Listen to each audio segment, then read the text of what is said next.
వంశీమోహన్ అండి, హైదరాబాద్ నుండి వచ్చాను. పోయిన సంవత్సరం కూడా ఈ ఆశ్రమాన్ని దర్శించడం జరిగింది. అప్పుడు కన్స్ట్రక్షన్ ప్రోగ్రెస్లో ఉంది, ఇప్పుడు పూర్తిగా అయింది. ఇక్కడ వీళ్ళు చెప్పడం ఏంటంటే దాదాపు ఒక 2500 మంది వరకు తిరిగి డయింగ్ డెస్టిట్యూట్స్, ఆర్ఫన్స్, రోడ్డు మీద ఉన్న వాళ్ళు ఇక్కడికి వచ్చి తిరిగి బాగా ఇళ్ళకి చేరుకున్న దాదాపుగా 2500 మంది అని చెప్పడం జరిగింది.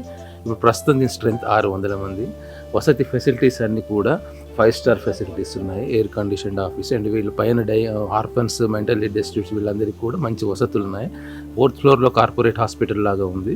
వీళ్ళని మానసిక పరిస్థితి లేని వాళ్ళని ప్రతి ఎవ్రీడే ఎర్రగడ్డ హాస్పిటల్ విజిట్ చేసి కన్సల్ట్ చేయించి వాళ్ళకు మెడిసిన్స్ కూడా ఇప్పిస్తున్నారు. అన్ని వసతులు బాగున్నాయి. ఫుడ్ కూడా చాలా బాగుంది. ఇప్పుడు నేను ఇక్కడ భోజనం చేశాను, 5 స్టార్ ఫుడ్ ఉంది. చాలా మంచి రుచికరమైన భోజనం, ఎందుకంటే భగవంతుడి ప్రసాదం కాబట్టి ఇక్కడ ప్రతిరోజు పూజలు అవి జరగడం వల్ల ఆహారంలో కూడా మంచి రుచి వచ్చింది. తర్వాత పోతే అన్ని వసతులు చాలా బాగున్నాయి. ఇలాంటిది ఒక శంకర్ గురూజీ గారు, మహారాజ్ గారు ఒక ఉద్యమంలాగా జరిపి పోయిన సంవత్సరం కన్స్ట్రక్షన్ ఉండేది, ఇప్పుడు పూర్తిగా అన్ని వసతులతో అయిపోయింది. ఇదే విధంగా వీరు పెయిడ్ అకామిడేషన్, ఒక వృద్ధాశ్రమం, ఓల్డ్ ఏజ్ లాగా అయినా పక్కన ఇంకొక ఫెసిలిటీ అంటే ఇంకొక 4 అంతస్తులు కట్టడం జరిగి చాలా మంచి వసతి ఇతను గురూజీ గారు ఇంత ఒక ఉద్యమంలాగా నడిపి దీన్ని 5 అంతస్తులుగా కట్టి రోడ్డు మీద ఈరోజు ఎక్కడ కనపడట్లేదు. మనకి ఈ ఏరియాలో 20-40 సంవత్సరాల నుంచి ట్రావెల్ చేస్తున్నాను. ఇక్కడ అక్కడక్కడ చెత్త కుప్పలలో తినేవాళ్ళు ఉండేవాళ్ళు, ఇప్పుడు ఎక్కడ కనపడట్లేదు. దాదాపు 600 మంది స్ట్రెంత్ ఉన్నారు. 2000 మంది తిరిగి ఇళ్ళకి చేరుకున్నట్టు కూడా మనం చెప్పడం జరిగింది. అన్ని విధాలుగా చాలా బాగా కట్టారు.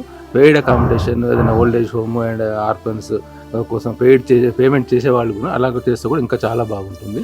ఇది నా ఒపీనియన్. దీన్ని విజిట్ చేసిన తర్వాత నాకు కలిగిన అభిప్రాయం. నేను కూడా ఇక్కడ భోజనం చేశాను, ఇప్పుడు చాలా బాగుంది. మంచి భోజనం, మంచి వసతులు, వీళ్ళకు ఒక స్వర్గధామ మానసిక పరిస్థితి బాగాలేని వాళ్ళకు.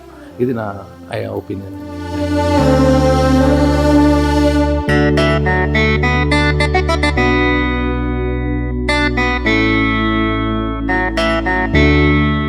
అమ్మా నాన్న అనాథాశ్రమంలోని అభాగ్యుల ఆకలి తీర్చేందుకు మానవతామూర్తుల, అన్నదాతల సహాయాన్ని కోరుతున్నాము. ఈ రక్షణాలయంలో జీవిస్తున్న నిర్భాగ్యులకు 3 పూటలా అన్నదానం చేసేందుకు నిత్యావసర వంట సామగ్రి నిల్వలు సరిపోక ఇబ్బంది అవుతోంది. ఈ స్థితిలో ఆకలి తీర్చే మానవతామూర్తుల సాయం కోసం ఈ అభాగ్యులు ఆశగా చూస్తున్నారు. దయగల దాతలారా, వీళ్ళు మీ బిడ్డలే అనుకుని నిత్యావసర వంట సరుకులను అందిస్తే వాళ్ళ ఆకలి తీరడం ద్వారా ఆ పుణ్యమంతా మీకే దక్కుతుంది. సేవాభావంతో మీరిచ్చే కేజీ బియ్యంతో 4 అభాగ్యులు కడుపు నిండా తింటారు. 3 పూటల 1800 మంది ఆకలి తీర్చాలంటే ఎంత కష్టమో ఒక్కసారి ఆలోచించండి.